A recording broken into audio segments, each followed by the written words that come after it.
Let me start by saying my name is Yemi Akinshola. I'm a Christian, first of all. I'm a business person. I love business. I love doing business, legitimate and godly business. I am very passionate about business right from time, really, right from university days. And I believe that the way forward for Africa as a whole is to understand how big businesses are vetted, how they are managed, and how they are developed. I'm very passionate about startups. I've had cause to start a couple myself. Of course, I've had failures. I've learned along the way. And I think in the course of entrepreneurship drive, I've met quite a lot of people.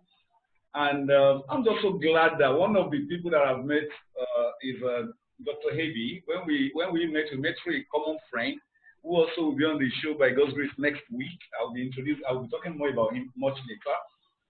And one thing that actually got me very attracted to Dr. Hebi is the fact that he understands the business concept, and he does not only understand it, he has proven results to show that he understands it. He's not a theoretical person.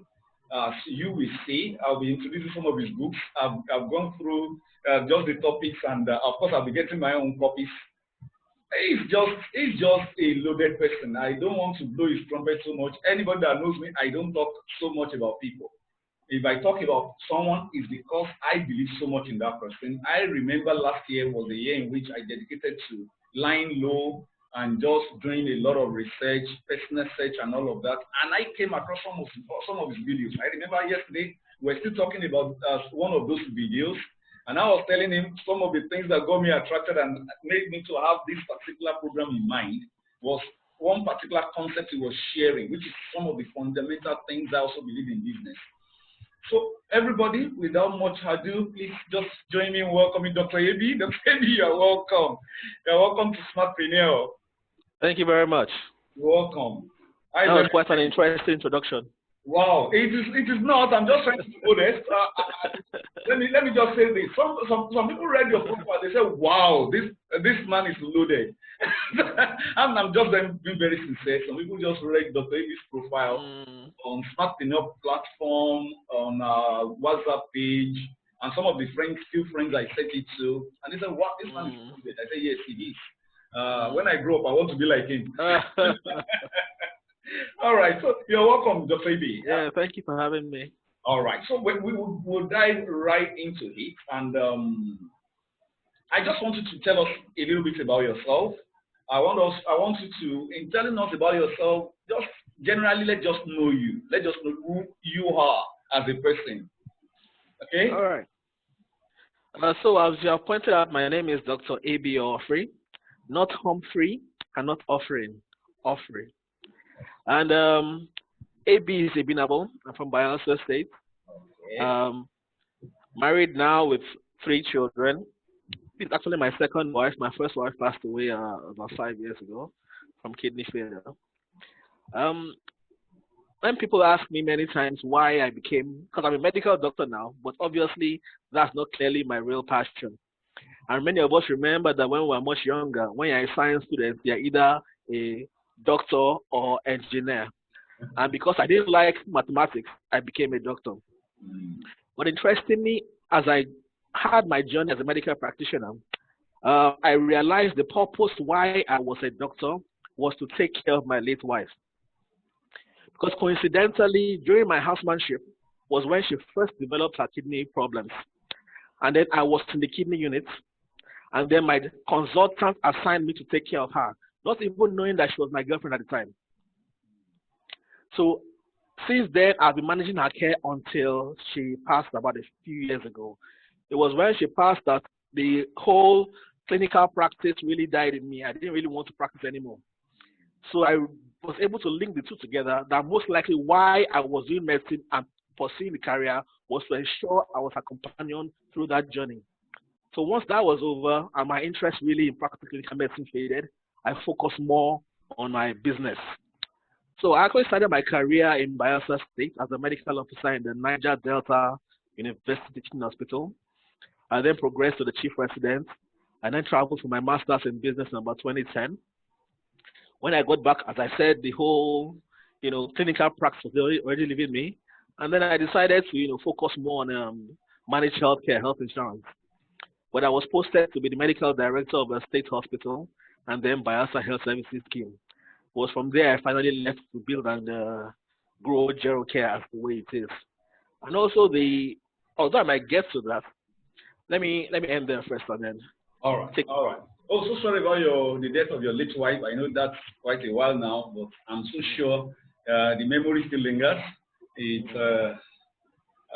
I believe that God will comfort you and comfort the children left behind. In Jesus' name. Amen. Yeah, let's move on just a little bit. You mentioned Gerocare, and Gerocare story is something that interests me personally. I've read, of course, I've read about Gerocare. I've had course to talk in the course of about the business plan, how you developed.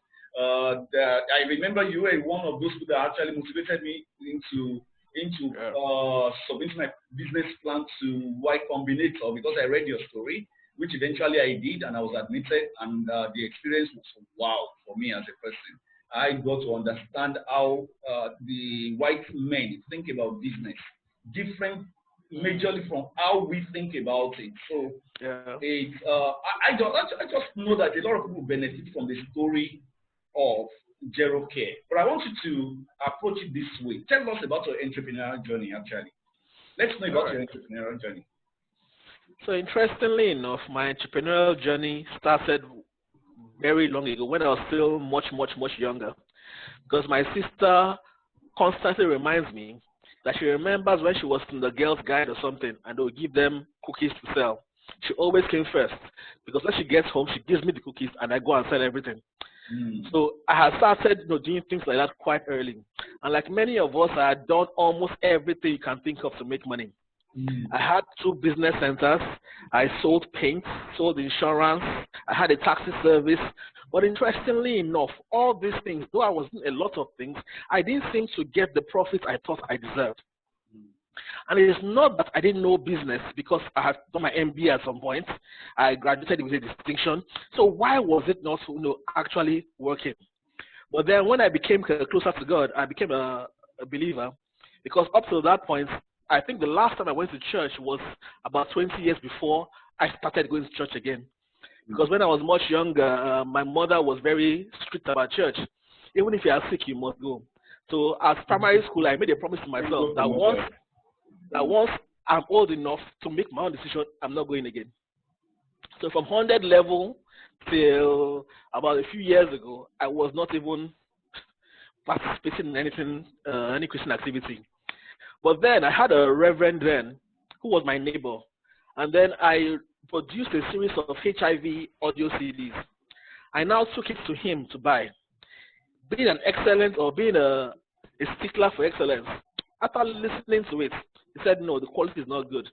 He now sent me to his own personal studio, which will have cost me thousands of naira, and told his engineer to redo the entire thing with me. That was on a Friday. After doing that, my conscience wouldn't allow me not to go to his church on Sunday. So when I got to the church on that Sunday, that's more than like 12 years ago now, as I got to church that Sunday, ever since then, I've not missed service. And then when I started hearing more of the gospel, I now realized everything I was trying to do, every principle I was trying to apply, or I've heard in a business seminar, were all in the Bible. So I thought to myself, why don't I go into the Bible myself and discover God's formula for success? That was what gave rise to the book, Becoming a God Kind of Millionaire. But that's another story. So this just lets you know that I've done all types of things. It got to a point whereby I will see somebody, I will know I've sold him something before, but I can't remember what, because of the level of things I was doing at that point in time. So after discovering this God's business model, and after going for my MBA and discovering a tool called Blue Ocean Strategy, when I got back, I knew, okay, I wanted to be a real entrepreneur now. Not all my buying and selling and buying paints and doing this. I wanted to do it well. But as a normal Nigerian, everybody will say, but you are a doctor. What's your What are you looking for with contract? What are you looking for with buying and selling? Why don't you focus on medicine? So I knew at that point in time, if I had gone into practicing fully, I would have done or set up a normal hospital like everybody else. But that's not what I wanted. And so I used the tools of Blue Ocean Strategy to apply to the orthodox hospital setting and was able to come up with the more innovative products. So the book Innovate at Will talks more about these tools and strategies. And interestingly enough, the reason for Gerocare was also the fact that I had, about a few years ago, my father had 2 strokes in 1 year. And again, the reason was not because I could not be there, but because I was in another location. So we'll get there going forward as to how you determine what business to do and how you determine what problem to solve. So after feeling or experiencing the problem myself, I thought to myself, is there a way whereby no matter where I am in the world, I can ensure they are well taken care of? So with these thoughts in our mind, my co-founders and I came up with Gerocare. And again, the journey for Gerocare has not been easy because when I launched, actually, it was that year in Nigeria where there was a recession. And so in Bayelsa State, interesting story, I was supposed to go for a PhD scholarship. I had applied for the study leave from Bayelsa. I was still a staff then because the scholarship covered only tuition. And I needed living expenses. And so I applied to my department, and therefore everybody had approved except my immediate boss, who was the CMD of the board. And he told me it's because I don't need it. That's why he's not giving me. So I was amazed. We tried all types of things, and then Bayelsa stopped paying salary. So that was a very turbulent year. So after fighting and fighting and fighting, by the end of the year, the scholarship elapsed. And I realized, okay, I need to find something more serious to do. So I started focusing more on Gerocare. And then interestingly enough, I had encountered my co-founder, Bruce Lucas. He was the tech guy. He came for a tech summit in Bayelsa once, and I met him. So he now calls me up and tells me, look, there's a company called Ventures Platform that they are looking for businesses to fund, that I should help him look around Bayelsa if there are any. I said there's no need. Me, I will talk to you about it. There's no need to searching too much for that. So we still ended up going to Bayelsa and searching, but he, after hearing my idea and discussing, was also interested. And since I knew he was also key to the interview session, he came on board as a co-founder. I also had a co-founder called Dr. Jibola, who was classmate in university. So he also came on board as co-founder. So that was where we got into Ventures Platform. And interestingly enough, we were the only ones that were accepted into VP that did not have an existing product at the time. Up till then, I was running Gerocare, but as visiting physicians, only me seeing elderly patients myself to experience what it's like. But at the point when my wife passed, I decided to stop for a while because I didn't just want to do anything at that point in time. So the patients understood, and I took a 1-year break. When I was planning to come back, I knew, okay, with the feedback I got doing it personally, it will benefit a lot more people. And so I need to introduce technology into it and be able to serve the whole nation at once. So at that point, it was still an idea in my head, and that's what we pitched to Ventures Platform. And then they accepted us into the program. So while in the program, we now started developing the idea further. So as we go forward, there's something I wanted to talk about later, but I'll just keep it in here. We developed what we call a minimum viable product to help us test the idea before we launch forward with a lot of money, creating an app and all those things. But after going into the business, we now started interacting with investors and VCs and angels. Usually you're advised at the beginning of your business, try to use your own funds as much as possible. Try to bootstrap. But having been a sort of late bloomer, at the stage I was launching a business, I had children. I had a family. My co-founders all had families. So we're not young people trying to hustle. We had families. And so we could not bootstrap in the beginning. We had to start raising funds immediately so that at least our family can survive that period. The challenge. So that was another journey. Fundraising is another journey another story on its own. Ups and downs and backs and forths. You will get to a point whereby you will sign term sheets the day for disbursement of funds. The investor will have changed his mind. So there are all types of ups and downs in the journey. But as I tell people, as long as your why is strong, the reason why you are doing it, as long as it's strong, if you would do that business, even if money is not coming, you are more likely to succeed because you didn't get into it for money. If you get into a business for money and money doesn't come, you will stop. But for me, for instance, each time I get to my house, I see my father and I know why I'm doing this thing. It reinforces the reason why I need to help the elderly. And that's also why people say I'm a bit forward. It's because I understand what can happen to them if I don't do what I'm doing. So it's more than a business, it's more like a calling that you can actually profit from, but it's a reason for existing. So I've actually found my purpose in a sense, which is to cater for these elderly people. And that's what drives the passion for the business. Wow. Well, the truth is, if we stop on this note, really, Dr. AB, if we stop on this note, really, some things are very just highly engaging. Number one, you mentioned the issue of the problem that led to it, which was the fact that you were not with your dad, which led to the birth of the idea, which is very key. You mentioned, of course, which we are going to talk much later. I just want to remind you, minimum viable product. Don't forget to expatiate more on that. And then you ended up talking about the why. Your why has to be very strong. I just have to restate those factors, which are very, very key. Thank you very much. Now, you've touched on this, but I need to ask, for the sake of entrepreneurs that are listening to us, how many times do I have to fail to conclude that entrepreneurship is not for me?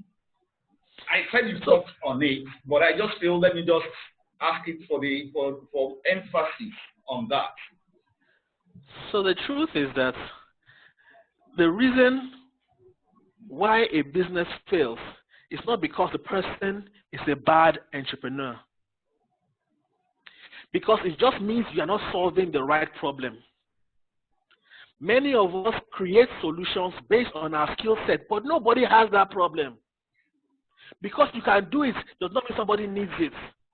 So you sit by yourself, think of the problem, solve it, and then you are surprised nobody's buying it because nobody asked for the solution. So what you need to do is, if the business is failing, why is it failing? Is it because nobody needs the service? If nobody needs the service, then you find something people need to do. When you find something people need and you provide the solution, it's not going to fail. It may be difficult in the beginning, but once it catches on, it will not fail. So the key is ensure the problem you are solving is a problem that people want to solve. Having been involved in a lot of pitch competitions and being judged in quite a few, I have heard a lot of brilliant sounding solutions. But you ask yourself, what problem is this solving? Does anybody wake up in the morning and think, how can I solve this problem? Especially in the health sector. Let me give you an example. Some years back, I created a product called Sphinx Weekly Health Tips, which is long before the MTN SMS messages and stuff like that. So the idea was that you subscribe to our service for 500 Naira. And then you choose a topic. And then every week you receive a text message on that topic, such that by 6 months you are well informed about the topic. The idea sounded wonderful. I asked people, what do you think about the idea? Oh, very great, very beautiful. I spent 500,000 to start it up. Not one person subscribed.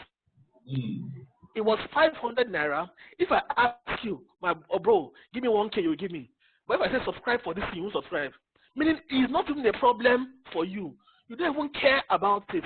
So ordinarily, I would have said, that's one of the businesses I failed in. But it's not a business I failed in per se, because there was no problem I was solving.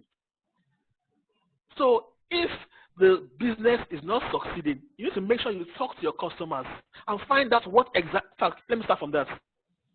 Before you start the business, one, is this a problem? Okay. So you ask yourself, is it a problem for me? First of all, for you. Because if it's a problem for you, it's easier for you to provide a solution and even test it on yourself first before you know if it's working or not.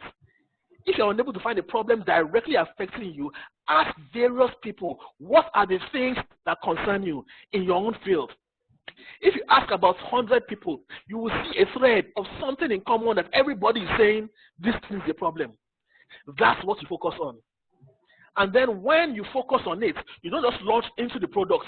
You create what they call a minimum viable product, the least form of that product you want to produce or service without spending money. For instance, in Gerocare, Gerocare basically enables people like you and I to provide medical care for our parents. So you subscribe to us, we assign a doctor to your parents who begins to manage them at home. But in the beginning, what we used for this was Google Forms. So you sign up with a Google form, we assign a doctor to the elderly person, the doctor himself provides his reports with a Google form. And at that stage, because we now saw it worked, we now knew we could go further and develop an application. And even when we developed an app, it was a website and a web app, not a mobile app, not a native app. So we didn't spend money on building an Android-specific app or iOS app. We built a web application that can work on the website and on your phone. So in that sense, we didn't want to spend much money going forward. So if anybody has asked us, why don't you have a native app? If people keep on asking us that, then we know there's a need for it. But if nobody asks you that, why spend money on it? Many times people spend time building the best form of the products, spending money on it. But when it comes out, one, it's too expensive. The thing the people need in that product is just one or two. If I'd focus on those two, we would have built a much cheaper product and people would have patronized you. The example I like to give was in those days of BlackBerry, where people were buying BlackBerries anyhow, everywhere. What we realized was that especially females, what they used the BlackBerry for, it was not more than chatting or BBM. But the BlackBerry's capabilities are so much that it had to cost that much because of what it can do. But the people that bought it are buying it for just BBM. So if you could actually have created a BlackBerry that does only BBM and messaging, it would be much, much cheaper and a lot more people would have used it because that is their concern. Those that want the other functions will pay for it, but many people did not use half of what the BlackBerry could do. So many of us build BlackBerries for people that need only SMS or BBM services. So think of what your people need. Prevent the situation whereby because you have the skills to create it, you add a lot of features. No, to make it more expensive, nobody will buy it because it's expensive. That thing they need, create only that one for them and let them purchase that. So the minimum viable product is a list form of your products that you can use to test the market to see if there's actually a demand. Many people think there's a demand for their products because they feel it's wonderful. But until somebody else tells you it's good, forget it. It's just your mind. Until somebody pays you even for that minimum viable product, until somebody says, okay, if you create the full one, I will buy, then there's a demand. That's what we call getting a letter of intent. Investors like this a lot in the sense that you created a product. For them to be sure, you have 10 letters from companies or people saying, if this product comes out, I will buy. Then the investor is more confident that really, it's not a figment of your imagination. People actually want this thing. So I think I'll just stop there until. All right. Thank you very much. I would have loved to ask one more question, but then I think you've already handled it. There's no point going over that. Now, I just want to ask you this. In your opinion, a lot of people will say, I have an idea. I was still talking to someone yesterday who said, I have this fantastic idea and all of that. And I asked the person when we use that. She said, I actually don't know how to turn it to a business. And I wanted to talk to a fellow like this. Let's just say a fellow like this approach you and say, okay, how do I turn my idea to a business? Because, okay, I believe you understand what I'm talking about. There are a lot of ideas that are flying everywhere, really. Yeah. So it's not every idea that you can turn to a business as it were. How do I know the idea I can turn to a business? And how do I turn the idea into a business? I know this is actually your area. You're very, very comfortable around this area. Thank you. Yeah. So the first step of knowing if an idea is a business is to find out if anybody will pay for it. And there are two ways of finding this out. Either you ask, okay, you ask your to-be customers, but the key to get the truth in answer is not to tell them, I do this. Is this something you will buy? That has already biased the person's mindset. So ask him this issue, how are you solving it now? He will tell you, or he will tell you first of all, if it's even a matter for him at all, or if he has it. If he has it, how is he solving it? Then you ask questions similar to what your product does, but don't let him know you have a product already doing it. Because once he knows that, he won't want to offend you. He wants to make you feel bad. So he will tell you what you want to hear, but it's not the truth. So first of all, make sure you find out if people have that problem and are willing to pay money for the service before even mentioning that the product exists. But however, if you've already gone forward and put the product forward, once the person answers the questions, it shows there is a demand. Find out if he will buy it. If they say, I will do this, blah, blah, blah, blah, blah, but you say, this is the product, will you buy? And the person doesn't buy, it means it's not really a problem. What I like to say is that if somebody says, I'm hungry, and you give him food and he does not eat, it means he was not hungry. So you need to find out first if that's an actual problem. So you first of all question the person without stating your product. You cannot offer the product after the person has said he has that problem, and if he makes an attempt to buy, for one reason or other, he can't buy at that point in time, but you know he wants to buy, then that's an idea to push forward. Then once you've done that, you have a minimum viable product again to test the market, to determine if people will buy. Now, you can start the product with people for free, but then get testimonials from them. Because that's what will now assure third-party people that it works. So you might test your service with somebody without him paying, but the payment is that he will write a testimonial for you about how good that service was. So you get a lot of that, which basically validates the idea and lets people know, patronize this person.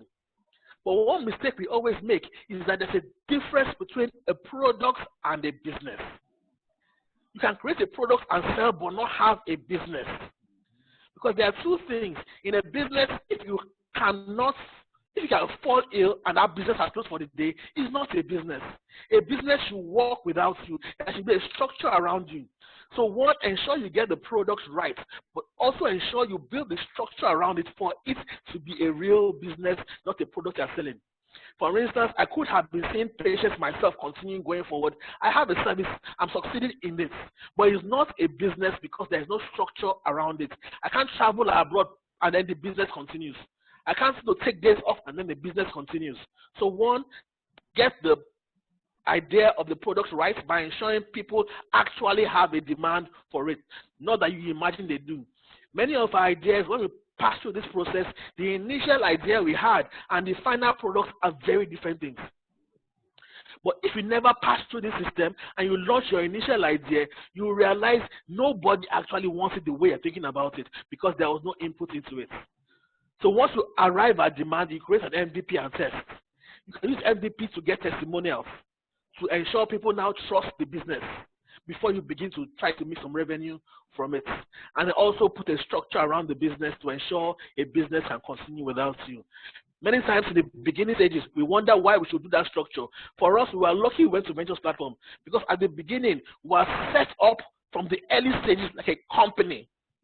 So we had legal documents, we had accounting documents, we had everything we needed for a company to exist. So the foundation was built right. So no matter how much we grow, the foundation we have can hold it. So though you have a few in the company, it does not mean you will now not be able to put systems in place. You might not use the systems yet, but understand you need to put them in place and put things in place so that when money comes, you immediately do those things.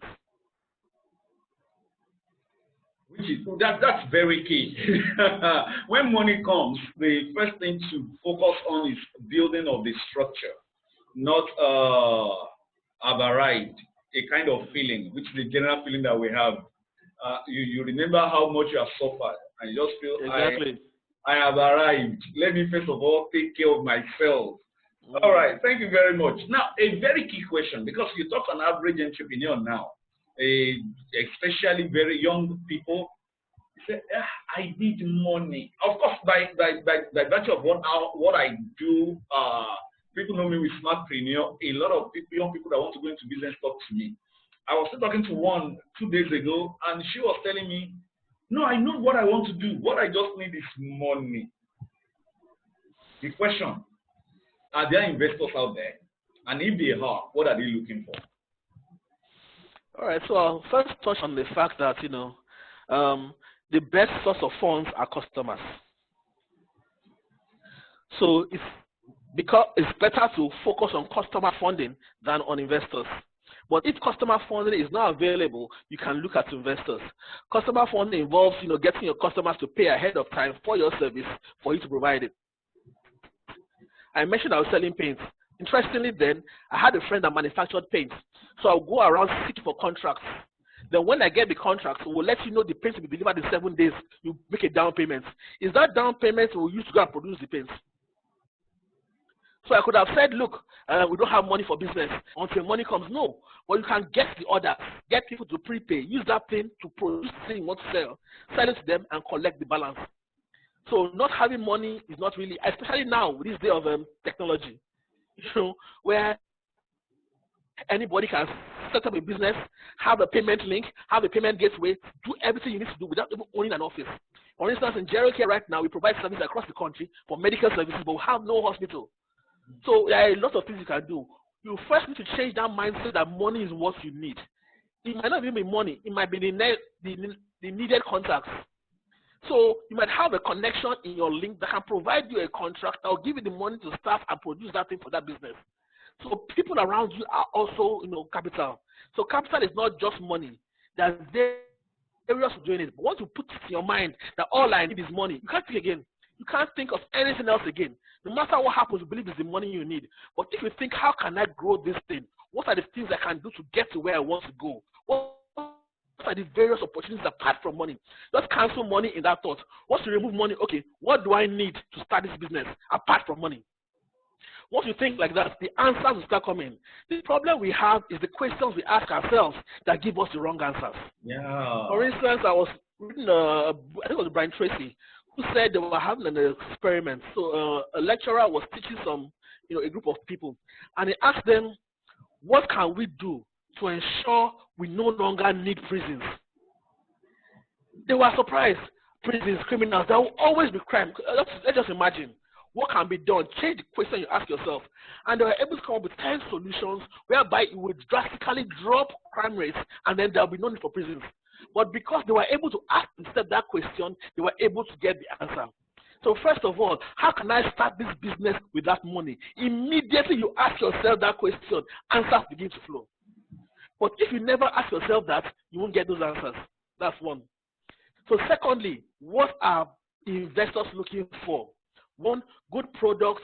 2, great team. 3, traction.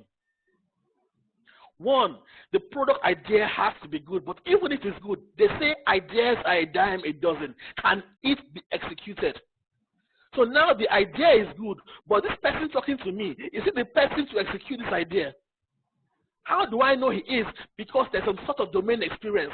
There's some sort of, track record. He has done other businesses similar to this. There's something in the team that shows you these people are the ones to solve this problem. For those of us that watch Shark Tank, you would have realized, or Dragons Den, you will hear many times when the investors tell you, wonderful idea, but you are not the person that will execute it. I don't feel you have the skills, but the idea is good. So look at the idea, then the team, and then 3, traction. Even if the idea is good and the team is there, are people buying it? What's the evidence really outside that there is a demand? You may be the best at what you do, but nobody needs what you are doing. So 1, product. Make sure the product is good. 2, make sure you have the right team behind that product. And then investors always prefer multiple founders, not solo founders. Yeah. Because there are lots of back and forth on that, but that's what they look for. And the third is evidence that it works. So for instance, but the truth is that even if your idea, the investor thinks is crap, the team, he doesn't believe it, but you show I have 1,000 users, nobody cares again about the first 2. Because they feel, oh, but it means I'm wrong.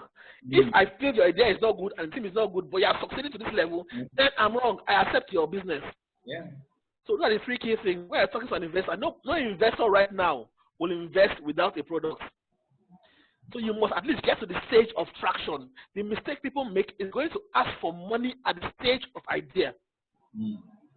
So they ask questions back and forth. They realize this thing is not even in the market at the moment. How am I sure it will work? So the only evidence is that people are already buying the product, one, or they have made requests and you don't have enough money to deliver those requests. Then they're interested. Okay. Now, someone is asking a question here that, please, are there available websites that one can join that will pay a good amount? Okay, no. See, sorry, I was just reading this off, live, actually.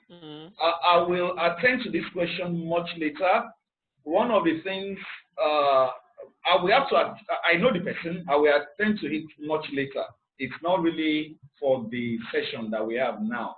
Okay. All right, thank you very much, Dr. Ibi. It's a very, very interesting thing. Now, I've had all sorts of things. In fact, I had a friend who ventured into business and lost a lot of money. The business was doing very well initially, and investors were all happy and all of that. But suddenly, the business went bizarre. He was into transport business, I think. He was flying within Nigeria, then across West Africa. Borrowed money to the tune of about 250 million or so, thereabouts, but the business crashed. Now, the question the person asked me is, what do I do if a business failed? I was even thinking that the person will join us today. All right, so if you had to answer that question, what will you tell the person? Okay, first of all, you need to understand, especially with startups, they're all experiments. When you start in the beginning, there's a high likelihood it will fail. You need to get your mind ready for that already. So businesses, especially startups, are experimental. That's why you do MVP and all those things to test the market. But even then, it's still no guarantee that it will not fail. So for instance, let's take a look at what's currently happening in Lagos, where they banned bikes or Kada. All those businesses, many of them had $10 million investment, $20 million investment. They could have foreseen those things. But the thing is that the investors in startups also have that understanding. The key is not to take money from somebody that does not understand these things, because the person will become a headache in your life. As a startup investor, they understand there's a chance that this fails, especially venture capitalists. When they invest in 10 businesses, they expect 2 to survive. And the profit from those 2 to be large enough to compensate them for their other losses. So key investors are aware. That's why they're investors. They are participating in the risk. So for instance, they have an equity in the business. And then many times, if you invest at an early stage, you have a higher likelihood to own more of the business because you're taking a higher risk than everybody else. It's not a proven model yet, but you decide to put money inside it. So the person's benefit at that point in time is more ownership. It does not mean it will succeed. It just means that when it succeeds, because of the high risk I took, I will earn more at the end of the day. There's a chance it will. There's nothing that's guaranteed in life, and business especially. That's why many times investors invest in people that have failed a few times. Because if you failed a few times, you have learned. We should not be afraid of failing. There's something they say in a ventures platform: fail fast and learn. So if you are going to fail, the earlier you fail, the better for you. And if you do all the things you require to do with MVP and all those things, then you will find out early. For instance, I put up my MVP. I see it doesn't work. I stop it and change it. But if you build the whole system before you find out it's not working, then it's a much bigger pain for you. So try your best to test everything is a hypothesis when you start. So test it rigorously, and then be sure there is some credibility in it before you move forward. However, the logistics one is if it was mainly investor money, it's really nothing much. It's a company. That's the difference between investment and debt. Debt, whether you fail or you succeed, you must pay.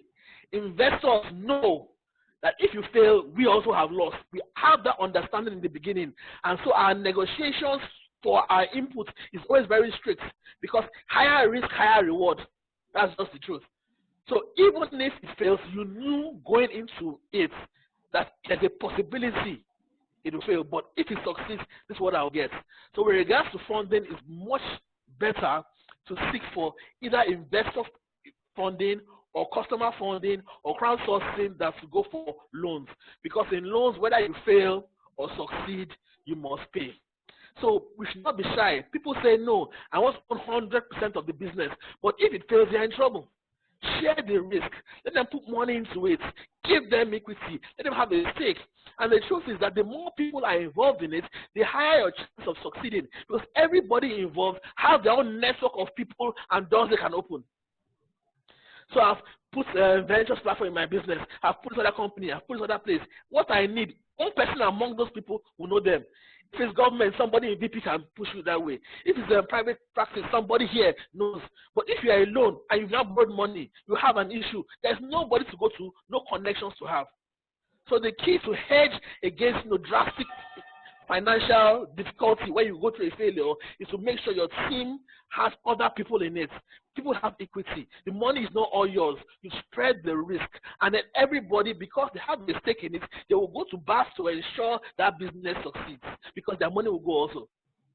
I was listening to a session with this guy yesterday, where he gave an example of a bank who loaned a customer money for business. So the customer, I think 900 million or something like that. The customer had a heart attack. It was the bank that paid for his ambulance service, air ambulance. They paid his air ambulance to the US. The bank MD followed him on the flight to make sure it was fine. Because people have stake in the business. If nobody has stake in it, nobody will care. If anything happens now, they will do everything possible to make sure it succeeds. So those are the things you can do to be careful against financial disasters, but you cannot say they can never happen. You don't know what. Nobody expected Corona and the number of businesses that are going to go down because of this thing. You can never know, but you can put as many precautions in place as possible.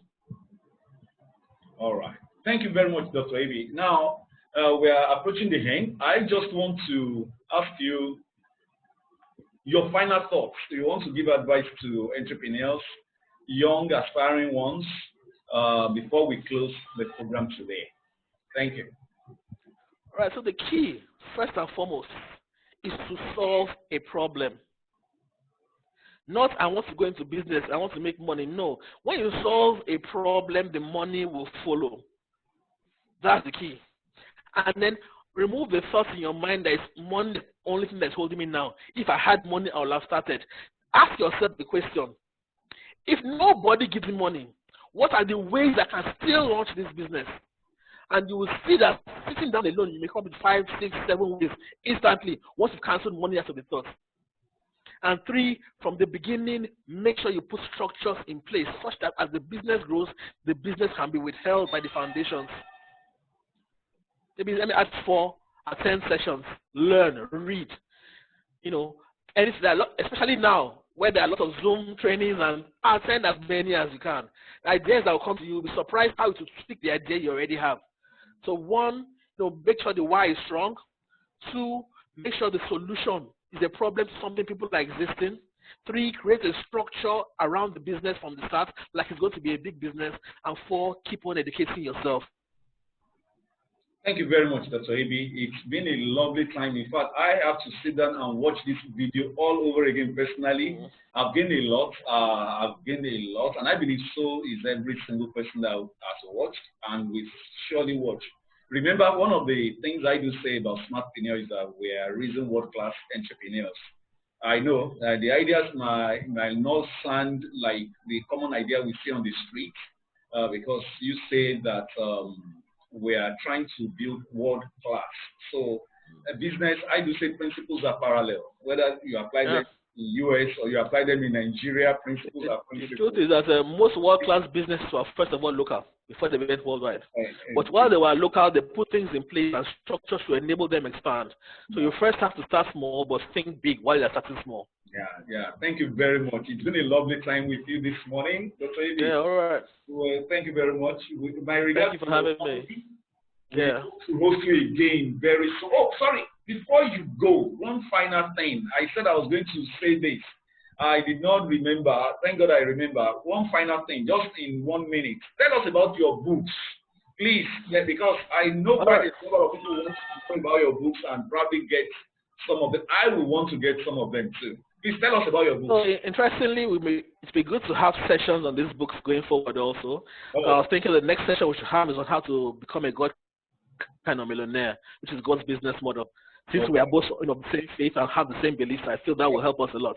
Yeah. So the first book, as I mentioned, is Becoming a God Kind of Millionaire, which is based on the premise that if God was a businessman in this day and age, based on his teachings and his actions, how we carry out business. So that helps us realize, the God's business model and how to apply to any of our businesses, no matter what it is. So that's the first book. The second book is Innovate at Will, which teaches the steps of the Blue Ocean strategy that enables you to convert any business model or idea into an innovative one. So for instance, I want to sell, what's the example? Because while I was in my master's, I applied it to a t-shirt and we came up with the more innovative t-shirts. So there's no business it's no work for, especially now when everybody's trying to do the same thing. Do something different and stand out. That's Innovate at Will. Innovate at Will means innovate whenever you want to innovate because you know how to basically do it. We now have silencing dream killers. Many times, people don't do business because in their mind, there are various things that they're telling themselves to discourage them. So that book is meant to cancel all doubts. And if after you read the book, you still don't do the business, you don't want to do the business, that's why. So stop deceiving yourself. The idea is that it will clear all those questions you have so that you know really, really is that I don't want to do it. If after all this, I'm still not planning to do it. So that's silencing dream killers. Then we have success, simple but not easy.